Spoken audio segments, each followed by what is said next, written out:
Kalian tahu nggak sih, ada loh di luaran sana orang-orang yang nggak ngapa-ngapain, tapi bisa dapat duit dari perusahaan. Mungkin kalian tahu nih nama-nama besar kayak Sandiaga Uno, Lo Keng Hong, sampai orang terkaya nomor 5 di dunia. Yap, Warren Buffett. Menurut kalian, gimana sih mereka bisa dapat untung dari saham? Yuk kita bahas. Ada beberapa cara biar kita bisa dapetin keuntungan dari saham. 1. Capital gain. Capital gain adalah keuntungan yang bisa didapat dari kenaikan harga saham. Kau bisa jual harga saham di harga lebih tinggi dari harga beli.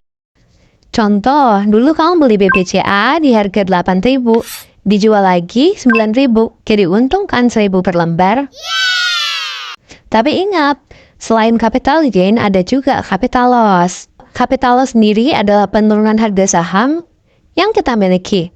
Semisal kita beli saham di harga 8.000, terus sahamnya turun jadi 7.000. Nah, penurunan tersebut disebut capital loss.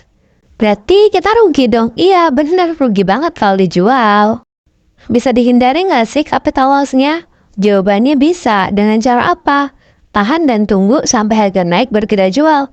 Tapi kalau mau tahu kapan waktu yang tepat buat jual, kita bahas lebih lanjut di next video ya. Terus keuntungan berikutnya ada yang namanya dividen.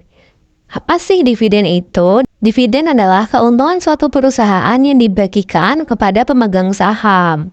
Dividen sendiri terkadang dibagi dengan dua cara. Bisa berupa uang tunai atau saham tambahan.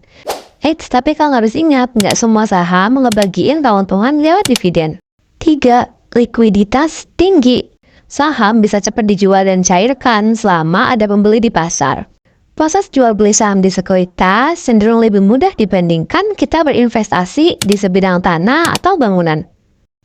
Jadi misal lagi butuh uang cepat bisa langsung diambil. Atau semisal ada saham yang bagus yang lebih murah terus mau kita alihkan. 4. Kepemilikan perusahaan. Dalam beli saham, kamu punya bagian kecil dari perusahaan tersebut. Artinya, kamu bisa ikut RUPS-nya. Dan tahu lebih banyak tentang kebijakan-kebijakan apa saja yang akan diambil di perusahaan tersebut.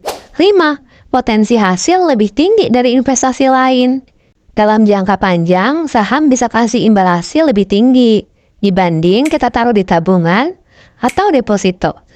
Nah, kira-kira kalian tertarik nggak nih buat investasi di pasar saham?